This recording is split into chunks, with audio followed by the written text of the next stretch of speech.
Imagine strolling down the street, lost in thought, when suddenly a word catches your eye on a wall. It feels as though it's meant just for you. Maybe it's a name you haven't thought of in years. Or perhaps, just after you reminisce about someone from your past, they call you out of the blue. Or you might be wrestling with life's big questions, and suddenly, a song plays that speaks directly to your situation. Have you ever had such an experience? Many people have, yet often they shrug it off as mere coincidence. They rationalize it away with logic, statistics, chance. To acknowledge something more, something that defies our control and understanding, can be unsettling. However, Carl Jung took these moments seriously. He studied them extensively. He observed, documented, and reflected, ultimately reaching a conclusion that still challenges the foundations of modern science. These aren't mere coincidences. They are synchronicities. These are meaningful, causal connections between external events and internal states, as if the universe itself is communicating with us, guiding and warning us. Jung noticed these synchronicities often occurred at pivotal moments, during career shifts, breakups, or meetings with life-changing individuals. He believed that the closer one gets to their true self, their process of individuation, the more these synchronicities occur. It's as though reality is in constant conversation with our souls, waiting for us to tune in. However, we live in a society skeptical of what cannot be empirically measured. We're taught to trust only what can be quantified and tested.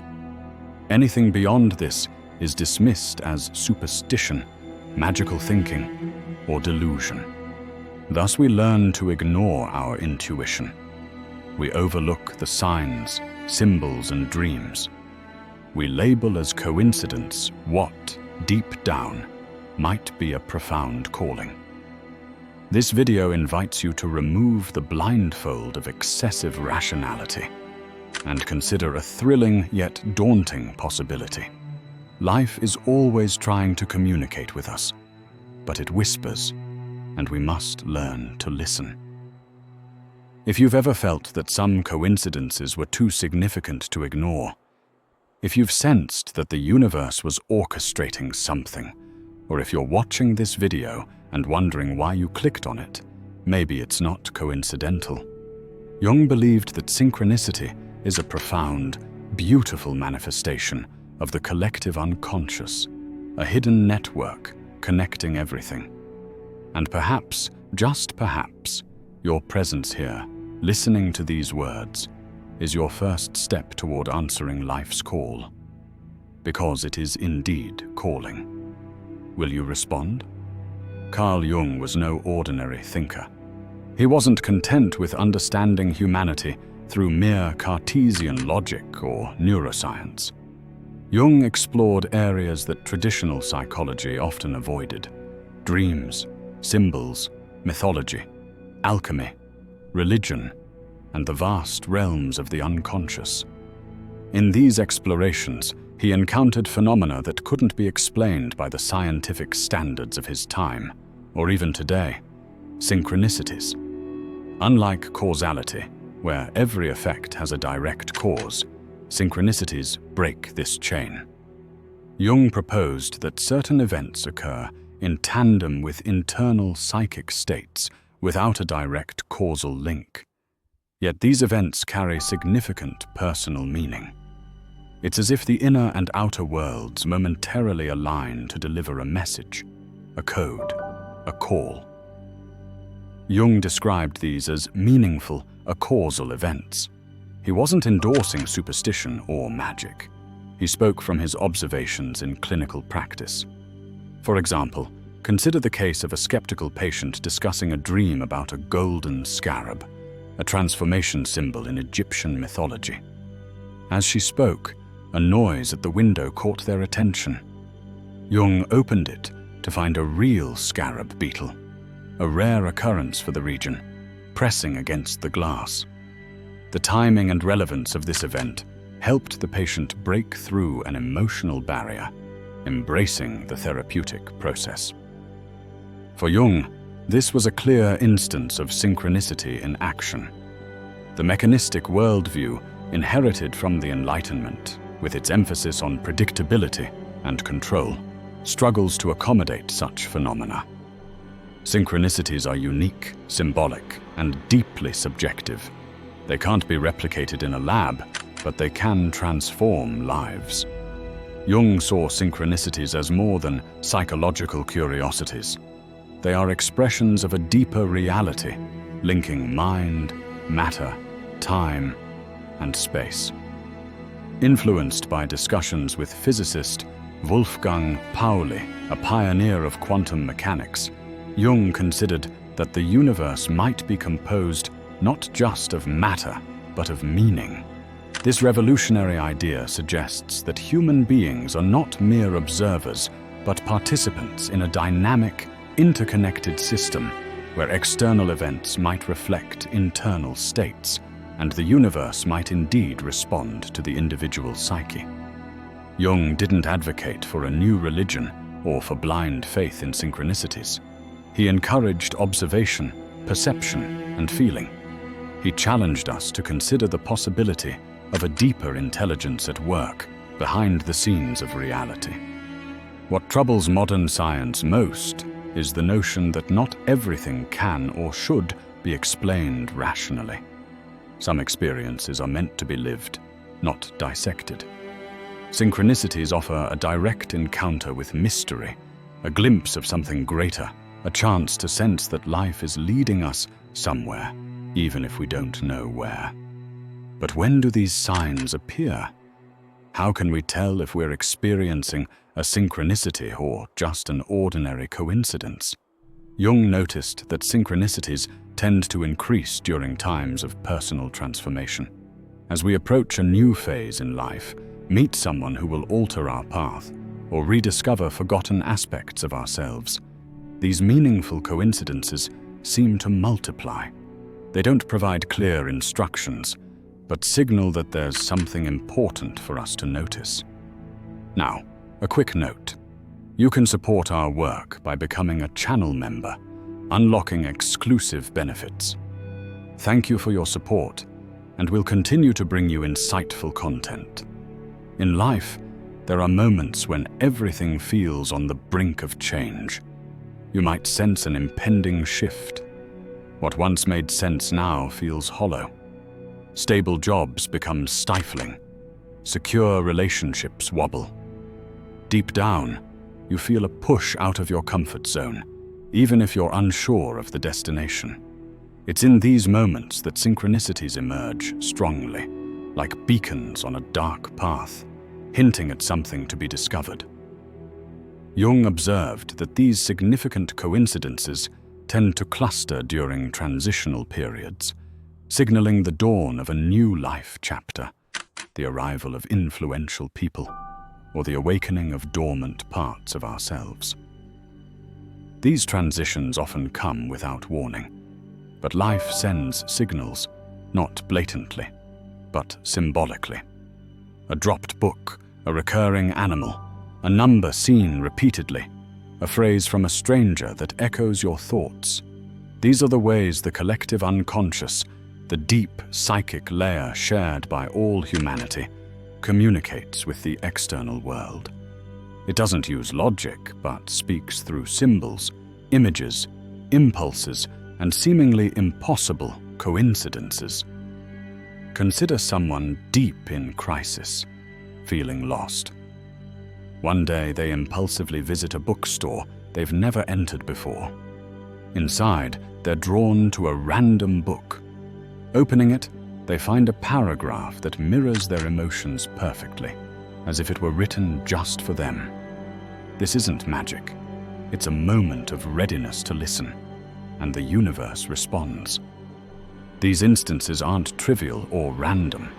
They are calls, silent invitations from the unconscious to awaken, to pay attention, to reconnect with your true path. But they only work if you're willing to listen. And that's what distinguishes those who transform their lives from those who remain static, the ability to recognize and respond to these calls. The problem is, most people are deaf to this language, trained to doubt anything that defies conventional logic.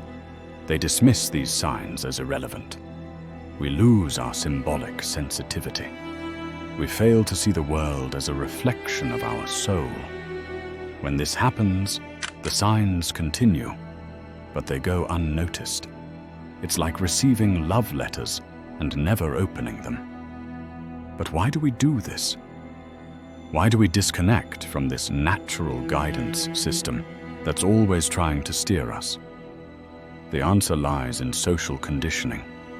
We've been taught to distrust anything that can't be proven. But what Jung proposes is a quiet revolution.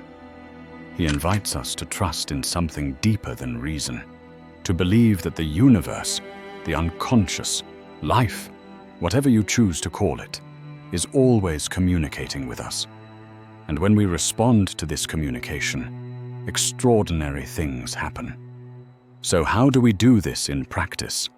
How do we start to listen to life, to develop the sensitivity to perceive the signs and respond to them with courage rather than doubt? This isn't about esoteric skills or mystical rituals. It's about a choice to step out of autopilot and start paying attention. The signs have always been there. What's changed is our ability to notice them. But listen to what exactly? Listen to the sudden urge to call someone, only to find they needed to hear your voice. Listen to the persistent discomfort you feel in certain places or relationships, or when following a path that seems right but stifles your soul. Listen to the inexplicable alignment of events, to the patterns that repeat, dreams, words, symbols, encounters. Listen not with your ears but with your body, your heart, your intuition. The first step is to slow down. In our constant rush to control everything, we become deaf to the subtle whispers of synchronicity. Take moments to be silent. Observe your feelings. Write down your dreams. Pay attention to sudden impulses, strange repetitions, symbols that appear out of nowhere. This isn't superstition, it's psychological sensitivity. The second step is to trust. Here lies the greatest challenge. You've been conditioned to distrust everything that can't be proven. But Jung's invitation is to trust in something deeper than reason, to trust that the universe, the unconscious, life, is communicating with you all the time. And when you respond to this communication, extraordinary things happen. And this brings us to the most crucial part, responding. Because noticing synchronicities without acting on them is like receiving an important letter and leaving it unopened. Life is showing you the way, but you must walk it. Sometimes following a sign means changing cities, ending a relationship, changing careers, making a call, saying yes, saying no. The path is yours, but the invitation comes from something greater. Jung said that individuation, the process of becoming who you truly are, requires courage. And part of that courage is learning to follow what can't be explained, because not everything that is real can be proven, and not everything that is invisible is imaginary. Are you living in tune with this call, or are you ignoring everything that doesn't fit into your rational plan? Are you paying attention to the small daily miracles, or are you blinded by distractions, control, and haste? Perhaps the mere presence of this video in front of you right now is already a synchronicity. Perhaps you clicked without thinking. Perhaps you felt something stir inside you upon hearing these words. Perhaps on some level, something inside you has just awakened. Life is calling you. It calls you through coincidences, encounters, impulses, dreams. You have two choices: to keep saying it's just chance, or to start living as someone who finally understands that nothing, absolutely nothing, is by chance. So tell me, when was the last time the universe spoke to you? Write in the comments. Share this video with someone who needs to hear this. And most importantly, subscribe, because this channel is for those who are awakening. And if you've made it this far, perhaps your awakening has already begun. Life is calling you. The question is, will you answer?